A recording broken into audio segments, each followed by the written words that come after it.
என்பது பெருமானார் ஸல்லல்லாஹு அலைஹி வஸல்லம் கற்றுக் கொடுத்தார்கள். ஒரு மீகாத் என்று சொல்லக்கூடிய ஒரு எல்லை, ஒவ்வொரு நாட்டுக்கு ஒரு எல்லையை குறித்து கொடுத்தாங்க. இது நீண்ட விளக்கம், டைம் இல்லை, மிக சுருக்கமாக சொல்றேன். இந்தியாவுக்கு யலம்லம் என்று சொல்லக்கூடிய எல்லை ஒரு 54 கிலோமீட்டர் தெற்கிலே, மக்காவுடைய தெற்கிலே ஒரு 54 கிலோமீட்டரில் யலம்லம் என்று சொல்லக்கூடிய எல்லை. இந்த மீகாத்தை ஒருவர் உம்ராவுக்காக ஹஜ்ஜிக்காக கடக்கின்ற பொழுது எஹ்ராமுடைய ஆடையிலே நிய்யத்துடன் கடக்க வேண்டும். ஆக உம்ராவுடைய முதல் அமல் என்ன? எஹ்ராமுடைய ஆடை அணிய வேண்டும், நிய்யத் வைக்க வேண்டும் அல்லாஹ்வுக்காக. இப்போ நாம் என்ன செய்ய போகிறோம்? சென்னையிலிருந்து பஹ்ரைன் வழியாக நாம் என்ன செய்கிறோம்? சவுதி போக போகிறோம். அப்போ சென்னையிலே என்ன செஞ்சுக்கணும்? ஆண்கள், ஏன்னா பஹ்ரைனில் ஒரு 1.5 மணி நேரம் தான் வெயிட்டிங் இருக்குது. அங்கே போய் நம்ம ட்ரெஸ்ஸை கழட்டிட்டு மாற்றக்கூடிய நேரம்லாம் இல்லை. ஒரு ஃப்ளைட்டை விட்டு இறங்குறோம், பாத்ரூம் எத்தனா போயிட்டு அடுத்த ஃப்ளைட்டில் போய் ஏறுறோம், அவ்வளோ குறுகிய நேரம். ஆக ஆண்களாக இருப்பவர்கள் சென்னையிலே என்ன செஞ்சுக்கணும்? எஹ்ராம் ஆடையில் வந்து விடுங்கள். நிய்யத்து மட்டும் பஹ்ரைனில் போய் என்ன செஞ்சுக்கலாம்? இன்ஷா அல்லாஹ் வச்சுக்கலாம். பெண்களும் என்ன செய்ய? பெண்களுக்கு எஹ்ராமோட ஆடை ஒன்று இல்லை. இப்போ நான் எஹ்ராம்னு சொன்னேன், இல்லை ஆண்களுக்கு ஒரு எஹ்ராம் இன்ஷா அல்லாஹ் வீடியோ குரூப்லேயே போட்டிருக்கேன். ஆண்களுக்கு 2 துணி தான். அதை எப்படி கட்டணுங்கிற அந்த விளக்கம் நான் வந்து நம்முடைய குரூப்லேயே என்ன செஞ்சுருக்கேன், அதை நான் போட்டிருக்கேன். ஆண்கள் தெளிவாக பார்த்து கொள்ளுங்கள்.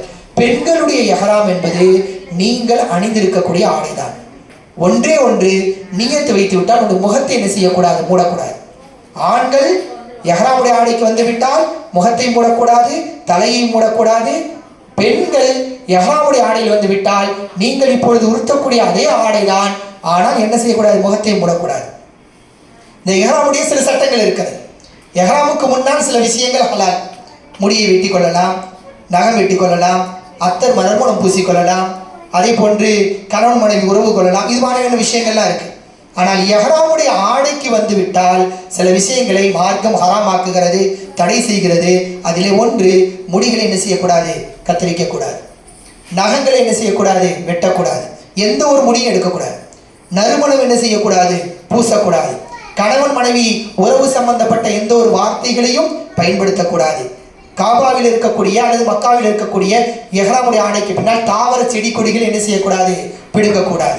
அல்லது மாதிரி தர்க்கம் செய்யக்கூடாது, சண்டையிடுதல் கூடாது. ரொம்ப சபர் வேணும்.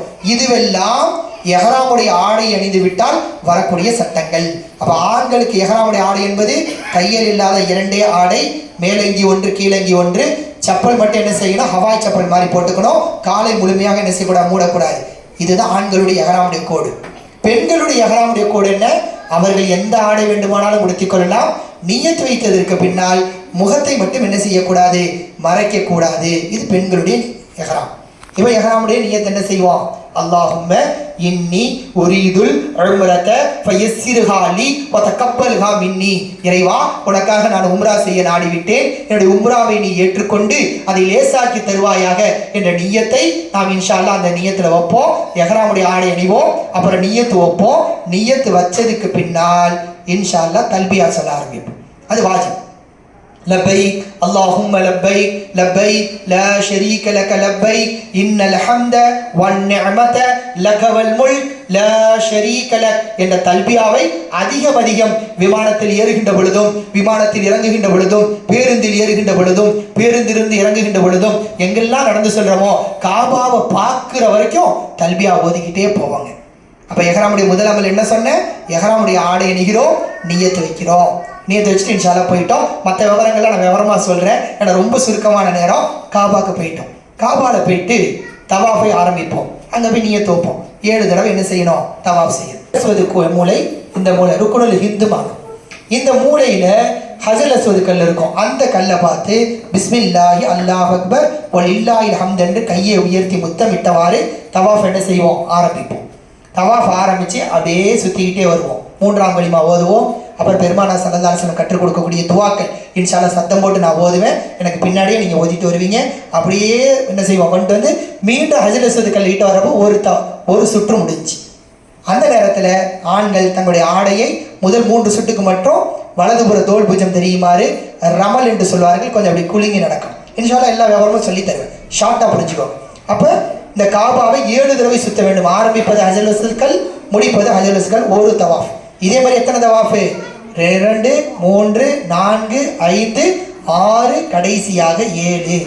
7 தடவை என்ன செய்யணும்? சுற்றி ஹஜர் அஸ்வத் கல்லை முத்தமிட்டு விட்டு மக்காம் இப்ராஹிம் என்று இப்ராஹிம் அலைஹிஸ்ஸலாம் கட்டிய கல் இருக்கும், அதுக்கு நேராக வந்து என்ன செய்வோம்?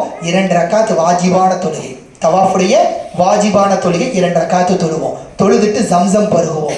ஜம்சமை குடித்து விட்டு சஃபா மருவா இதுக்கு மத்தியில் 7 தடவை தொங்கோட்டோம். சஃபாயிலிருந்து புறப்பட்டு மருவாக்கு போனா 1 சுற்று, மருவாலேருந்து புறப்பட்டு சஃபாக்கு வந்தா 2, அப்புறம் Safa to Marwa 3, Marwa to Safa 4, Safa to Marwa 5, Marwa to Safa 6, கடைசியாக சஃபா டு மருவா 7. அப்போ சஃபாவில் சுற்ற ஆரம்பித்தோம்னா 7வது சுற்றை எங்கே முடிப்போம்? மருவா மலையில் என்ன செய்வோம்? முடிப்போம். இன்ஷால்லா முழு விளக்கங்கள் கூடவே இருந்து நான் கொடுப்பேன். முடிச்ச கையோட ஆண்களாக இருப்பவர்கள் தங்களுடைய தலையை மொட்டையடித்துக் கொள்ளலாம் அல்லது முழுமையாக முடியை கத்தரித்துக் கொள்ளலாம். இது ஆண்களுடைய சட்டம். பெண்கள் என்ன செய்ய வேண்டும்? தன்னுடைய முடியிலே ஒரே 1 இன்ச்சு கையில் இப்படி என்ன செஞ்சுக்கணும்? இந்த விரலில் சுற்றி ஒரே 1 இன்ச்சு, ஒரே 1 அங்குலம் என்ன செய்ய வேண்டும்? முடியை கத்தரிக்கணும். இவ்வளோ தாங்க உம்ரா. அப்போ உம்ரானா என்ன? எஹ்ராமுடைய நியத்தோடு ஆடை அணிதல், காபாக்கு செல்லுதல், தவாஃப் என்ன செய்தல்? 7 தடவை தவாஃப் செய்தல், 2 ரக்காத்து வாஜிபு தொழுதல், ஜம்சமை பருகுதல், சஃபா மருவாக்கு மத்தியில் 7 தடவை தொங்கோட்டம் ஓடுதல், முடித்து விட்டு தங்களுடைய முடிகளை என்ன செய்து கொள்ளுதல்? கத்தரித்துக் கொள்ளுதல். இதுதான் சுருக்கமாக உம்ராவுடைய சட்டம். இதில் ஒரு சில விஷயங்கள் இன்ஷால்லா அதில் சின்ன சின்ன நுணுக்கமான துவாக்கள், ஜம்சம் பருகும் தண்ணி குடிக்கிறப்ப என்ன ஓதணும், அந்த 2 ரக்காத்து எப்படி தொழணும், என்ன சூறா ஓதி தொழணும், இது மாதிரியான விஷயங்களை எல்லாம் நாம் கூடவே இருந்து என்ன செய்வோம்? சொல்லிக் கொடுப்போம். ஆக இதுதான் சுருக்கமாக உம்ராவுடைய சட்டங்கள்.